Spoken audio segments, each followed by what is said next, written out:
Class 11 का sociology का chapter 2 अध्याय 2 समाज शास्त्र में प्रयुक्त शब्दावली, संकल्पनाएं एवं उनका उपयोग, इसको देखते हैं। गत अध्याय में हम लोगों ने देखा कि समाजशास्त्र और समाज का क्या अर्थ होता है, उनकी क्या भूमिका होती है और किस प्रकार समाजशास्त्र का कार्य व्यक्ति और समाज, व्यक्ति और समाज की परस्पर क्रिया का खोज करना होता है। हमने यह भी देखा कि कोई व्यक्ति समाज से अलग नहीं हो सकता है। समाज में यदि हुआ है तो सामूहिक नियंत्रण उनके ऊपर रहता है। समाज से अलग होकर वह नहीं चल सकता है।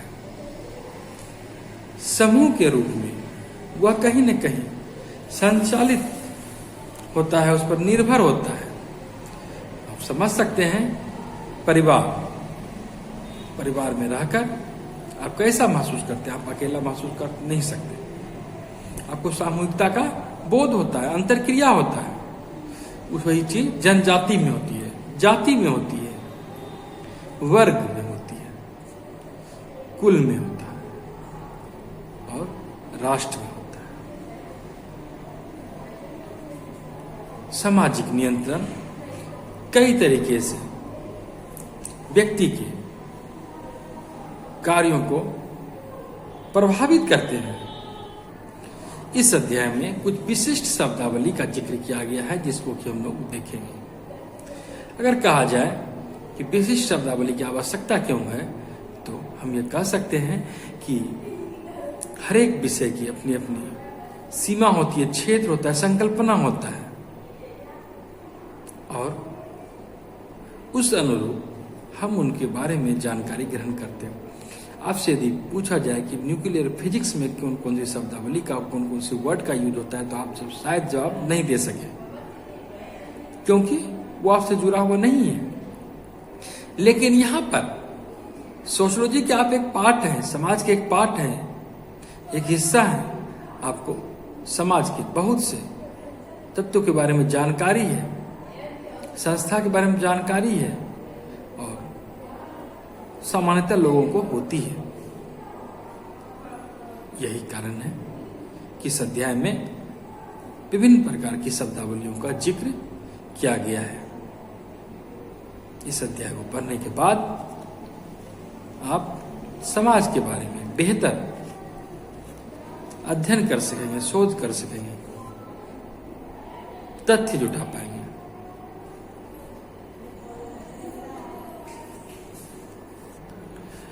बर्जर ने कहा है, हमारे आसपास बहुत सी चीजें हैं जिससे हम परिचित हैं, पर उसको दर्शाने के लिए हमारे पास शब्द ही नहीं है।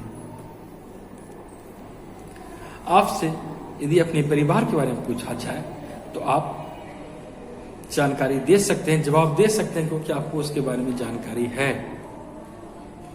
यही चीज समाजशास्त्र के बारे में भी है कि हमने देखा है किस तरह इनकी बौद्धिक या प्रकृतिवादी व्याख्या की जाती है। और हमने यह भी देखा है कि समाजशास्त्र का भी एक इतिहास है, इसका भी अपनी एक जीवनी है। और भौतिक और बौद्धिक विकास के जब हम बात करते हैं, संसार में जब विकास हुआ, पुनर्जागरण का दौर आया, जब से समाजशास्त्र से प्रभावित हुआ, तो समाजशास्त्रीय दृष्टिकोण को एक आकार मिला और बहुत सी संकल्पनाएं सामाजिक चिंतकों के उन सामाजिक परिवर्तनों को समझने और उनकी एक रूपरेखा स्थापित करने में हमारी मदद करती है। जैसे हम कह सकते हैं कि समाजशास्त्रियों का प्रेक्षण जो है सरल छोटा और परंपरागत समाज में घनिष्ठ होता है। यहाँ क्या होता है, जो सरल समाज होता है, जो छोटा जगह होता है, वहाँ घनिष्ठ संबंध होता है आपस में, और अंतःक्रिया की ज्यादा संभावना होती है, ज्यादा होती है अंतःक्रिया। वहीं बड़े समाज आज की तरह आधुनिक समाज, तो यहाँ औपचारिक अंतःक्रिया होती है। आप देख सकते हैं, समझ सकते हैं कि आप जितने ग्रामीण परिवेश में एक दूसरे से मेलजोल से रहते हैं, हिले मिले रहते हैं, उतने शहरी परिवेश में लोग आपस में हो सकते हैं क्या? नहीं होते। तो बड़ा समूह, बड़ा समाज, आधुनिक समाज में अंतःक्रिया नहीं होती है, कम होती है। वहीं छोटे समाज में ज्यादा होती है, और वो बड़ा समाज एक जटिल समाज का उदाहरण है, और छोटा समाज, छोटा रूप, यह सरल समाज का उदाहरण है। इसलिए इस सरलता को, घनिष्ठता को प्राथमिक समूह के नाम से भी जाना गया है। और जो जटिल समाज होता है, जो आधुनिक समाज है, जहां थोड़ी दूरियां हैं, तो उसे द्वितीयक समाज कहा जाता है।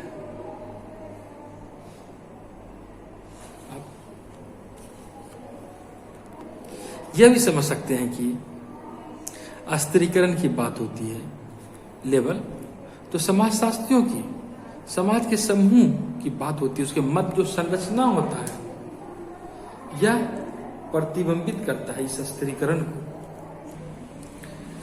समाज में विभिन्न प्रकार के व्यक्ति होते हैं, विभिन्न प्रकार के व्यक्ति के साथ साथ समूह होते हैं। अगर ऐसा होता है तो आप यह भी समझ लें कि विभिन्न प्रकार के विचार भी होते हैं, और विभिन्न प्रकार की संकल्पनाएं भी होगी। और ये समाजशास्त्र स्वयं समाज को विभिन्न तरीके एवं आधुनिक समय में लाए गए जो सामाजिक परिवर्तन होता है, इस पर भी यह अध्ययन करता है। समाजशास्त्र के आरंभिक चरण को देखें तो वहां स्वयं समाज के बारे में विरोधी समझ थी, एक दूसरे के विरोध में। जैसे कार्ल मार्क्स का नाम आपने सुना होगा। कार्ल मार्क्स वर्ग और संघर्ष के रूप में समाज को देखते थे। क्लास स्ट्रगल, वर्ग संघर्ष। वहीं एमिल दुर्खाइम समाजशास्त्री थे, एमिल दुर्खाइम, उन्होंने इसे सामाजिक एकता और सामूहिक चेतना के रूप में देखा। वहीं द्वितीय विश्व युद्ध के बाद समाजशास्त्र संरचनात्मक प्रक्रियावादी से प्रभावित हुआ। संरचनात्मक प्रक्रियावाद क्या हुआ कि उन्होंने समाज को एक जीव के रूप में देखा। जैसे सावयव शरीर, कोई शरीर है, उसमें अलग अलग अंग है,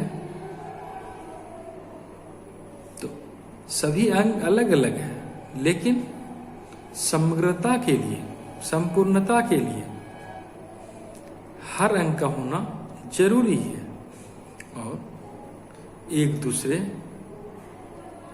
को हर एक अंग सहायता करते हैं,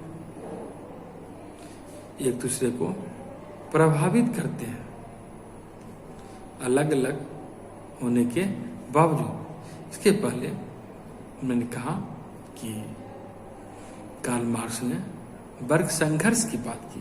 ये वर्ग संघर्ष क्या होता है? पहले वर्ग को देखें तो वर्ग में व्यक्तियों का ऐसा समूह,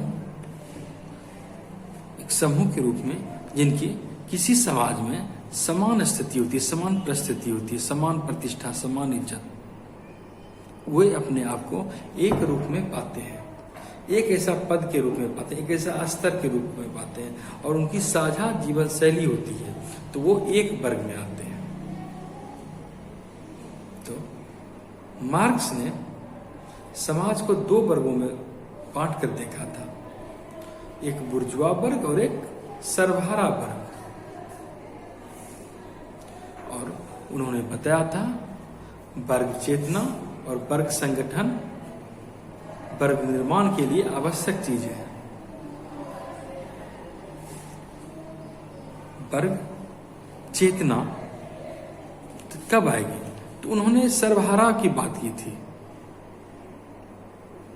कि एक सामाजिक वर्ग का सदस्य सर्वहारा वर्ग के रूप में उन्होंने वर्ग चेतना को देखा था कि जब दिनहीन मजदूर के रूप में एक वर्ग अपनी दयनीय दशा के लिए जागरूक हो जाते हैं और वे अपने आप को, जो बुर्जुआ वर्ग होते हैं, जो मध्य वर्ग होते हैं, जो पैसे वाले होते हैं, उनके खिलाफ स्वयं को पा लेते हैं और एक क्रांतिकारी रूप में आंदोलन कर बैठते हैं, उनके खिलाफ संघर्ष कर बैठते हैं और पूंजी का विरोध होता है। वर्ग चेतना जब जगती है तो फिर वर्ग संघर्ष की स्थिति उत्पन्न होती है। चेतना को आप जागरूकता के संदर्भ में भी समझ सकते हैं। जागरूकता का भाव सामाजिक चेतना को परिलक्षित करता है और जब व्यक्ति समूह के रूप में अपने अनुभव में सबों को भागीदार बनाता है तो यही स्थिति सामाजिक चेतना को प्रकट करती है। समाजशास्त्र में कुछ लोगों ने व्यक्ति की अंतःक्रिया और जो मानवीय व्यवहार होता है इस रूप में समझने की कोशिश की, तो वहीं कुछ ने समाज को वर्ग के रूप में देखा, जाति के रूप में देखा, बाजार के रूप में देखा, राज्य अथवा समुदाय के रूप में देखा। उससे शुरुआत की समाजशास्त्र को समझने की। और आप यह भी समझ लें कि समुदाय समाज में सबों की अपनी अपनी परिस्थिति होती है। उन्हीं के साथ व्यक्ति अपने जीवन को आरंभ करता है और व्यक्ति का स्थान उसमें पहले से आ जाता है। जैसे यहाँ पर बात हुई जाति की, तो जाति कोई चाह कर भी बदल नहीं सकता। जाति आनुवांशिक आधार पर तय हो जाती है। जिस घर में आप जन्म लेते हैं